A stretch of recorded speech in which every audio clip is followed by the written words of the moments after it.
Hi കൂട്ടുകാരെ, വൈകുന്നേരം വന്ന മയും വൈകുന്നേരം വന്ന വിരുന്നേരും അന്ന് പോവില്ല, അന്ന് അവിടെ സ്റ്റേ ചെയ്യുമെന്ന് പറഞ്ഞു കേട്ടിക്കണം.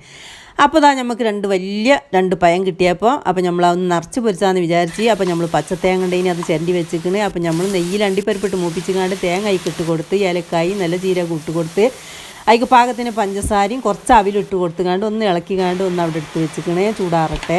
അപ്പോൾ നമ്മൾ ലേശം പുട്ടുപൊടി മൈദപ്പൊടി പാകത്തിന് ഉപ്പിട്ട് ചുടുവെള്ളം പാർന്ന് കുഴച്ചെടുക്കുകയാണ്. അപ്പോൾ പുട്ടുപൊടി ഉണ്ടാക്കുന്ന വീഡിയോ ഒക്കെ നമ്മളെ പുതിയ ചാനലിൽ ഇട്ടിക്കണം, ഇന്നലത്തെ ചാനലിൽ ഇട്ടിക്കണം. അപ്പോൾ നിങ്ങൾ വീഡിയോ ഒക്കെ ഒന്ന് കണ്ടു നോക്കി.